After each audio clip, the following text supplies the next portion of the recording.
The Champions League semifinals are starting really soon, so it's only right that I give you my predictions for these games. And we got some exciting clashes coming up. The last year champions PSG taking on debatably the best team in the world right now, Bayern Munich, and then we got the underdog story of Atletico Madrid versus the awful haram ball of Arsenal. So with that being said, let's find out what I think will happen with my predictions. And trust me, you're gonna want to stay until the end because I might have an upset in this video. Starting off with the first match of the semifinals, let's go over to PSG versus Bayern Munich first. And starting off with the former champions PSG, they've gone through a hell of a journey to get here. These guys somehow managed to finish outside the top 8 again and had to go to the playoff round where they had to face the fellow League 1 side AS Monaco. And although they ended up defeating them, it was still a very close affair that was a cause for concern since their performance wasn't that great. However, against Chelsea the round of 16, PSG found a way to lock in when it mattered most, just like last season. And PSG absolutely dog-walked Chelsea in both legs. First, they ran rings around them in the first leg, scoring spectacular goals in both the first and the second half to make it a 5-2 win against Chelsea. And then again, the second leg at the Stamford Bridge, they ran right against the Blues to slap them up silly 3-0 away from home, beating them 8-2 on aggregate. Barcelona fans did not like hearing the sound of that. Then in the quarterfinals, which just happened, PSG had to play my club Liverpool, a rematch of last year's Champions League round of 16, where even though Liverpool got the unexpected 1-0 win away from home in Paris last season, with Harvey Elliott scoring a last-minute winner despite Liverpool getting pelted by PSG shots all game, PSG managed to come back at Anfield and went on penalties to progress through in the Champions League. Yeah, we've got a repeat of that clash, but this time there were some different circumstances. PSG had been good as always, while Liverpool, not so much. We're not even in the top 4 in the Premier League right now. It's been a very stinky season for us. However, in my 2 previous Champions League quarterfinal prediction videos, I backed my side. I believed in the Reds. I believed in the miracle, but both times I was a fool because we were shocking. Now the first leg away in Paris was always going to be difficult, but we played absolutely horribly. We had 3 shots compared to PSG 17 and 0 shots on target at PSG 7 and 26% possession. Bro, we only had the ball for like the 4th of the 90 minutes. Oh hell no. It was the first time in 6 years too that Liverpool failed to have a single shot on target in a Champions League game. That is despicable, man, but we should have seen it coming because for some reason in that first leg, Arne Slot decided to play 5 in the back for the first time ever. That man has got blood on his hands. Anyways, first in the 11th minute, after PSG exposed that 5 in the back formation, catching Van Dijk out of formation, the strike at the edge of the box took a nasty deflection off Gravenberch and fell to the back of the net to put PSG up 1-0. Poor Van Dijk too, he got clipped with his ass out again. Bro's moving like Ice Spice for like the 3rd time now. Then the second half, after PSG created a lot more chances again, like Dembele missing a completely good chance to score a goal right in front of the net, but somehow skied it, and then he also hit the post later in the game too. He should have had a brace in this game. Eventually, they actually would score once more, thanks to Kvaratskhelia, who ran into a great space left by this 5 in the back formation, and then dribbled past a couple of defenders and the goalkeeper to score and put PSG ahead of the night 2-0. A guy who dunked on us almost signed for us. That is wild. However, my initial thinking after this game was that a 2-0 defeat was low-key kind of a good result for Liverpool. After all, with all of PSG's chances, this game should have been like 5-0 or something along those lines. So due to that, and also the fact that the second leg would be played at Anfield, I was thinking that maybe we could potentially come back in this tie. Especially because in the press conference before the match, Soboslai was talking about how the players all would die on the pitch against PSG, and that everybody should believe in the comeback. So I started believing, bruh. But I should have known I am Jinx Buto. I am cursed, and so are Liverpool Football Club, and that we had Arne Slot as our manager too. We took more L's against PSG in the second leg than just the defeat itself. First, for some odd reason, Arne Slot decided to bench Mo Salah on his last ever Champions League match with Liverpool and started Alexander Isak, who he himself only admitted that he could play 45 minutes. That literally makes 0 sense whatsoever. Also, this decision is so awful in hindsight too because Isak had a grand total of 5 touches in the first half. Diabolical decision making. How could you bench Mo Salah in a game like this? Plus, he was one of our best players when he came on too. Nasty behavior from Slot. And yes, we might have had the more shots on target, and the possession compared to PSG in the second leg, but none of our chances were going into the back of the net. We had an insanely close chance too, but Marquinhos defended it brilliantly and got it away from goal in the last second. However, something awful happened in the first half which ruined our entire gameplay. Ekitike had a non-contact injury that looked really bad, and it seems like it is an Achilles injury too, which means we are not going to see Ekitike play football until the year 2027. You hate to see it, man. Prayers up to Ekitike for a speedy recovery. But now guess what? Isak could only play 45 minutes, and now Ekitike went off injured, which means our double striker formation got completely ruined, which also means that the gamble that Slot took with our starting lineup completely backfired. How is this guy still employed, bruh? What happened?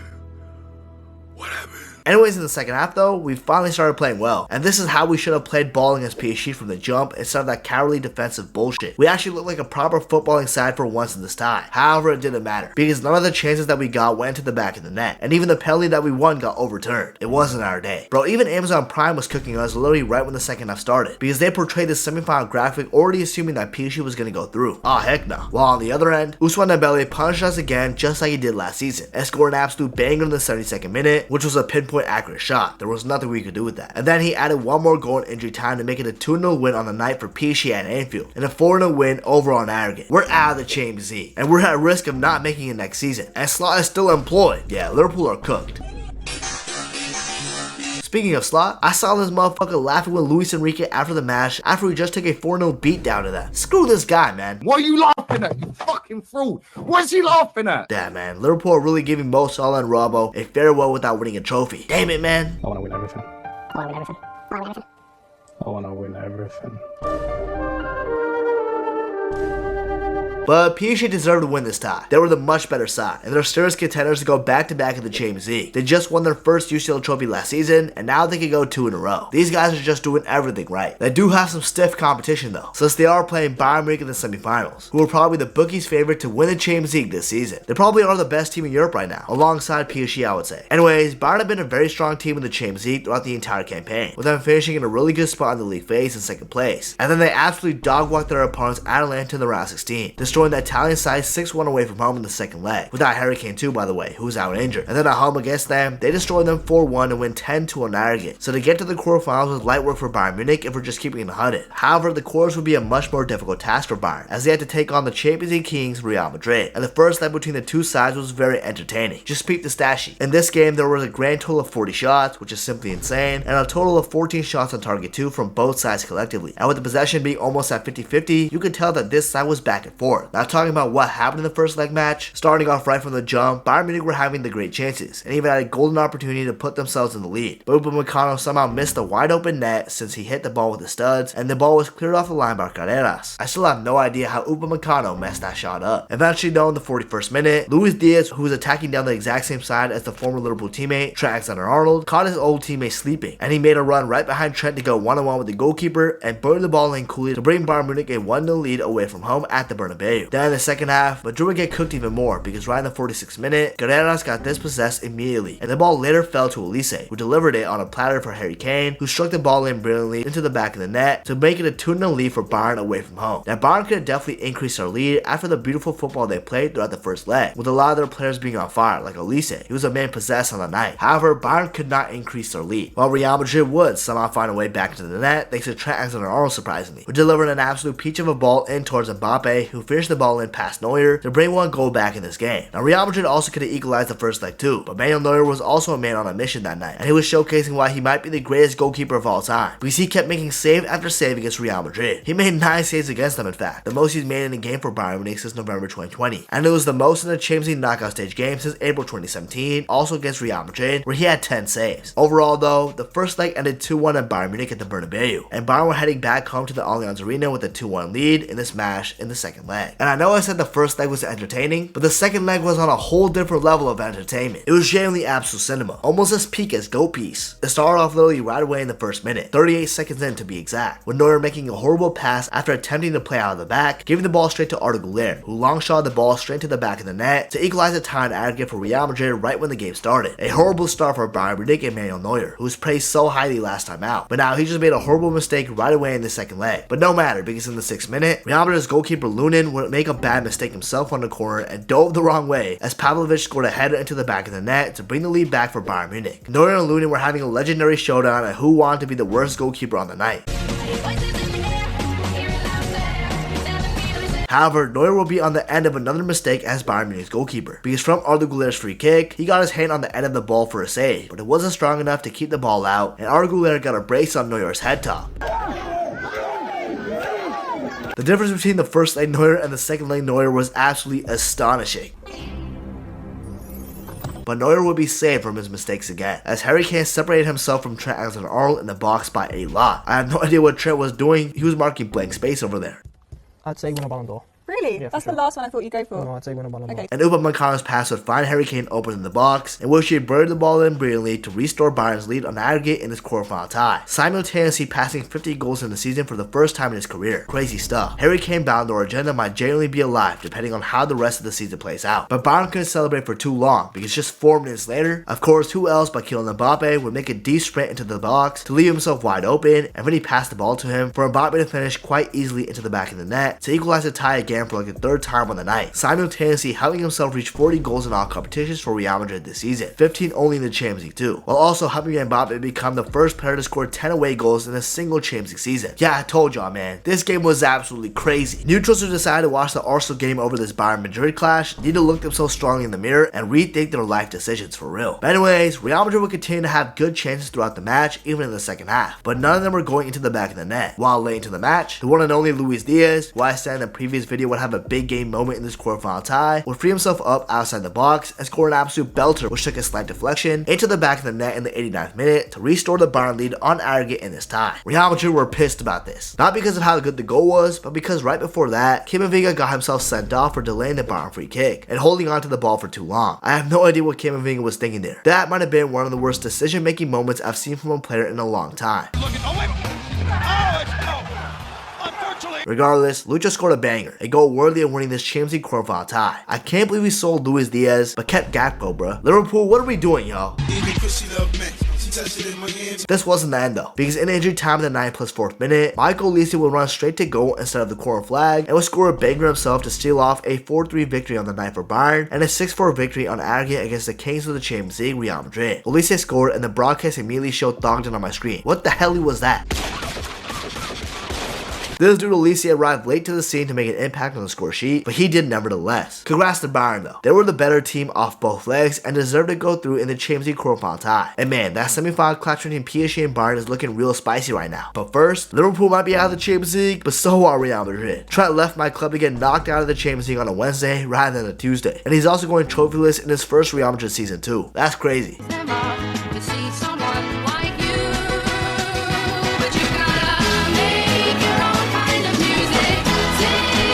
But enough is enough. It's finally time to reveal my prediction on who I think is going to win between PSG versus Bayern Munich. And I know I just called Bayern Munich the best team in the world right now, but I don't know. I've got a sneaky feeling that I think PSG could potentially go back to back. So I'm not sure if this is technically an upset, but it's definitely going against the opinions of a lot of football fans. But I got PSG beating Bayern Munich 5-4 in aggregate. This is going to be an awesome 2-set of games to make it to the Champions League final in back-to-back years, while Bayern Munich will be unluckily knocked out in this close affair. I'm telling y'all, man, I've seen the script. PSG are going through. Now before we move on to the next Champions League semifinal tie in this video, I believe it's a good time to remind y'all to please subscribe to the channel. I really appreciate it and it means a lot, so thank you. And also if you guys can, follow my Twitter and my Instagram, both at Nabhuto, if you just want to hear my thoughts on football games, transfers, and overall just to get to know me more. And also make sure to join the Discord server, link in the description, and also follow me on Twitch. Live streams may be coming soon, so if you want to, feel free to like the video, follow me on my socials, and subscribe to the channel. Thank you. Back to the topic, let's talk about the next semifinal matchup between Atletico Madrid and Arsenal. A Heron ball battle that the streets can never be ready for. Our battle will be legendary. And let's start this clash off by talking about Atletico Madrid first, who are one of the sides remaining that had to go through the Champions League knockout stage playoffs since they did not finish in the top 8 spot. But in that playoff round against Club Brugge, they would run right against them, especially in the second leg at home in Madrid, to ensure that they would progress through to the round of 16, where they had to play Tottenham Hotspur, who somehow finished in the top 8 of the Champions League despite their horrific season in the Premier League. So when it came time for both of these sides to face each other, Atletico Madrid took care of business with ease. They absolutely smoked Tottenham in the first leg 5-2, thanks to the Spurs goalkeeper Kinski making awful mistakes that gave Atleti the huge advantage. So much so that even though Atletico Madrid lost in the second leg to Spurs away from home 3-2, they still managed to go through on aggregate to make the quarterfinals against the one and only FC Barcelona. Now throughout this 25-26 campaign, the Barcelona versus Atletico Madrid games have been fire. In La Liga, Barcelona were the ones who took care of business against Atletico, not only beating them at home earlier in the season 3-1, but also beating Atleti away from home in Madrid 2-1 right before the Champions League quarterfinals took place. However, it's not like Atletico Madrid went winless against Barcelona this season, because they also played each other in the Copa del Rey semi-final, where in surprising fashion away from home in the first leg, Atletico Madrid ran Barcelona out of town, absolutely slapping the hell out of them 4-0. And even though Barcelona were close to completing the comeback in the second leg at home in the Camp Nou, they barely missed out since they only scored 3 goals on the night, which makes Atletico Madrid go through to the final of the Copa del Rey instead of Barcelona. So with Atletico and Barcelona kind of being on even terms against each other, who did I think was going to win? Well, I obviously picked Barcelona. but I was wrong. Now the first leg, Barcelona were the ones who looked better initially, with them getting the opportunities, like Rashford's chance in which he should have done better with, and also Lamine yamal absolutely saucing up the Atletico Madrid defense. But they definitely missed Rafinha's clinicalness, since he was out for this quarterfinal clash with an injury that's kept him out for around a month or so, and he's also somebody that Barca would miss in the second leg, especially too, but we'll get to what occurred there soon. But anyways, no matter how many chances Barca got in the match, they were unable to put any in the back of the net. While on the flip side, Atletico Madrid handled business. First, thanks to Barca's high line, Simeone was able to run through the defense and make a very good run to go one-on-one with Joan Garcia, the goalkeeper. But instead, his legs collided with Pau Cubarsi's body, and Simeone fell to the ground. And since Cubarsi was a last-minute defense, well, he got sent off with a direct red card, and Barcelona were down at 10 men right before the half. Then right after, Julian Alvarez stepped up to the free kick and absolutely slapped the ball up top bins to give Atletico the unexpected 1-0 lead in the match away at the Camp Nou. And then eventually in the 70th minute, the super sub Alexander Sorloth will make a good run and score from across to provide Atletico Madrid the 2-0 lead, a lead they would eventually hold on for the entire 90 minutes, not only giving Atletico a huge advantage in the first leg, but also giving Diego Simeone his first ever career win at the Camp Nou, breaking the unbeaten streak Barca had against them that has been going on since 2006. But Atletico still need to make sure that they handle business on their end in the second leg at home in Madrid, because Barcelona were on a mission. Even before the game, Barca were talking about making a potential comeback, with Lamine yamal being on the forefront of it, changing his profile picture on Instagram to LeBron James when he made his 3-1 comeback in the NBA Finals with the Cavs against my Warriors, and also talked about how he thinks this comeback wasn't entirely on him, but if it was, he wouldn't mind it. That was actually peak speech right there. I didn't know Oda was behind the scenes constructing him on what to say. Goddamn. And Lamine yamal was being a man of his word, because right away, he was creating havoc against Atletico Madrid, and then soon in the 4th minute, Longley, of course, who else, would make a mistake and have his back pass deflected to Yamal, where he would receive an onside pass from Fermin Lopez and then nutmeg the goalkeeper with his shot to give Barcelona an early 1-0 lead in the match, becoming the youngest player in Champions League history to reach 20 goal contributions too. W Yamal for that. Bro, go at him. He got asthma.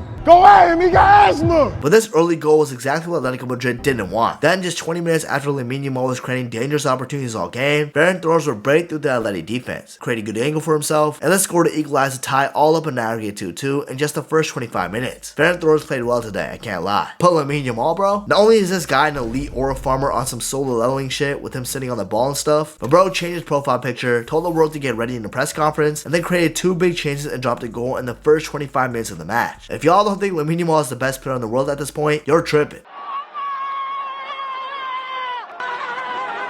Anyways though, the sunshine and rainbows for Barcelona would end quick, because in the 31st minute, after Griezmann's line-breaking pass against his former club, the ball would eventually find its way towards Yamal in front of net, who buried it to restore the lead and hope for Atletico Madrid in this tie 3-2. Then throughout the remainder of the first and then the second half of the semi-final, Barcelona were doing all they could to come back in this tie to at least send the game to extra time, but some of their big game players, like Pedri for example, didn't show up, which is kind of shocking.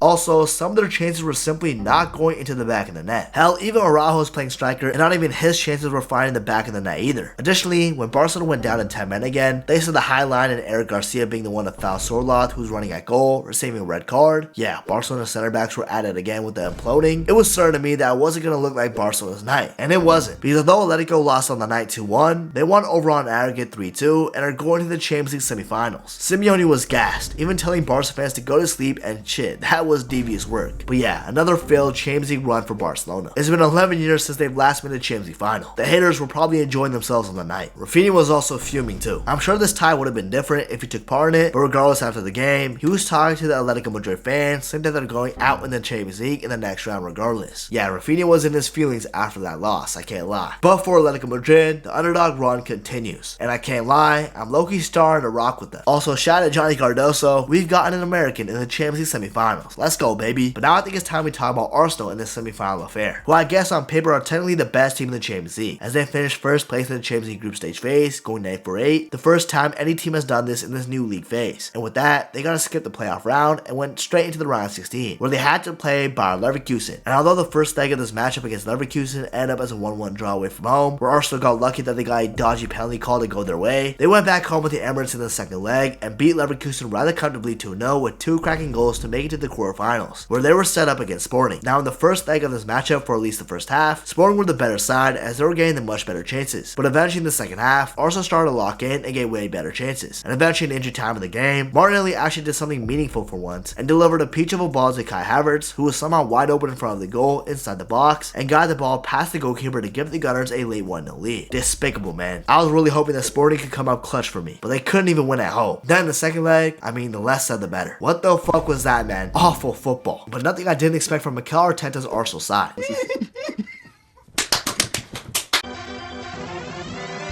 Yeah, the second leg ended 0-0. Mikel Arteta is a full-blown terrorist manager. The Gunners need to lose, man. These guys cannot make a Champions League final. For the love of football. Please, Atletico, save us. Help me, Obi-Wan Kenobi. You're my only hope. So if it wasn't obvious enough on who I got backing in this Champions League semifinal tie, of course I gotta go for Atletico Madrid, man. They deserve to be in another Champions League final, especially in Griezmann's last season. And I think this is gonna be a much smaller scoreline, so I'll say like 2-1 or something like that. Diego Simeone, please save football. Y'all cannot let Arsenal make a Champions League final. Please save us! Anyways, who do you guys think will win each semifinal tie? Let me know down in the comments. Now if you enjoyed this video, please remember to subscribe. I would really appreciate it. And please be sure to follow my Twitter, Instagram, Twitch, and join the Discord community. All the links are in my YouTube description. And last but not least, if you want to watch a recap about all the crazy things that happened in the last World Cup 2026 qualifying window, you definitely want to check out this video right here. You won't regret it.